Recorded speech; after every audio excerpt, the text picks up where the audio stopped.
హన్మకొండ జిల్లా ఆత్మకూరు మండల కేంద్రంలో కాంగ్రెస్ పార్టీ మండల అధ్యక్షులు కమలాపూర్ రమేష్ ఆధ్వర్యంలో ముఖ్యమంత్రి రేవంత్ రెడ్డి మీద అనుచిత వ్యాఖ్యలు చేసిన చెన్నూరు మాజీ ఎమ్మెల్యే బాల్క సుమన్ ముఖ్యమంత్రి రేవంత్ రెడ్డికి క్షమాపణ చెప్పాలని వారు డిమాండ్ చేశారు. ఈ కార్యక్రమంలో ఎర్కొంట రవీందర్ గౌడ్, జైపాల్ రెడ్డి, చిన్న వెంకటరమణారెడ్డి, శాతరాశి విజయ్, కొమ్మల కరుణాకర్ కాంగ్రెస్ నాయకులు పాల్గొన్నారు.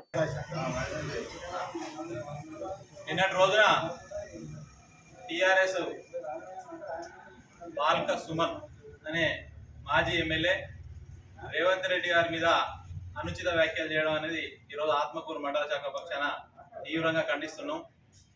అదేవిధంగా 50 రోజులు 60 రోజులు 2 నెలలు కాలేదు, అధికారం లేకపోయేసరికి పిచ్చి లేసి ఇష్టం వచ్చినట్టు కారు కూతలు కూర్చే టీఆర్ఎస్ నాయకులందరికీ హెచ్చరిస్తున్నాం.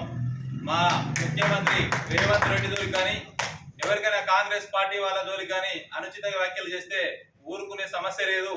చెప్పులు మెడకేసి కాదు, చెప్పులతో కొట్టుకుంటూ గ్రామాన మీ దిష్టి బొమ్మలు దానం చేస్తా ఉన్నారు ఈరోజు రాష్ట్రం మొత్తం మీద. ఎప్పుడైతే కేసీఆర్ బూటు నాకి బతికిన నువ్వు రేవంత్ రెడ్డి గారి మీద మాట్లాడడం అనేది సిగ్గుచేటైన విషయం అని ఈ సందర్భంగా బాల్క సుమన్ హెచ్చరిస్తా ఉన్నాం. ఇదే చర్య కనుక మళ్ళీ ఏ టీఆర్ఎస్ నాయకుడు కానీ ఎవరైనా చేస్తే తీవ్ర పరిణామాలు ఉంటాయని ఈ సందర్భంగా హెచ్చరించడం జరుగుతూ ఉన్నది. జై కాంగ్రెస్, జై కాంగ్రెస్, జై కాంగ్రెస్, జై కాంగ్రెస్.